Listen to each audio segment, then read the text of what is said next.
రాత్రి నుంచి ఇరాన్పై ఇజ్రాయెల్ చేసిన దాడులకు ప్రతిగా ఆ దేశానికి భారీ నష్టం కలిగిస్తామంటూ ఇరాన్ సుప్రీం నేత ప్రతిజ్ఞ చేశారు.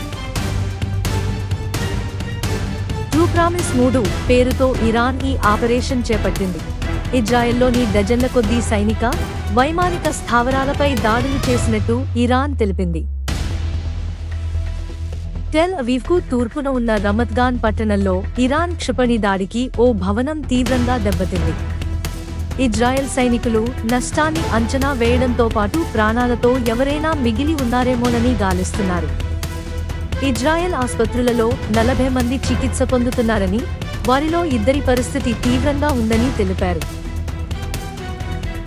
తాము బస చేసిన భవనం వద్ద, సమీప ప్రాంతాల నుంచి అనేక పేలుళ్ల శబ్దాలు విన్నట్టు టెల్ అవీవ్ నుంచి బీబీసీ రిపోర్టర్ లూసీ విలియమ్సన్ తెలిపారు. తలదాచుకోవడానికి వచ్చే ప్రజలతో షెల్టర్స్ నిండిపోయాయని, ఇంకా కొంతమంది వచ్చే అవకాశం ఉందని చెప్పారు.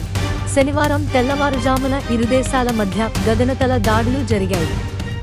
అనంతరం టెల్ అవీవ్, జెరూసలంలో సైరన్లు వినిపించాయి.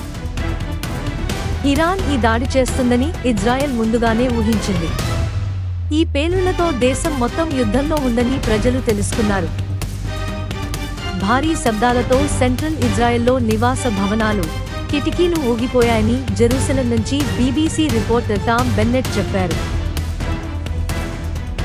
ఇజ్రాయెల్ ప్రధాని బెంజమిన్ నెతన్యాహు మాట్లాడుతూ తమ యుద్ధం ఇరాన్ ప్రజలపై కాదని, ఆ దేశ నాయకత్వంపైన అని చెప్పారు. ఈ నాయకత్వం చాలా బలహీనంగా ఉంది. తమకు ఎలాంటి దెబ్బతగలనుందో కూడా వారు అర్థం చేసుకోలేకపోతున్నారు అని నెతన్యాహు వ్యాఖ్యానించారు.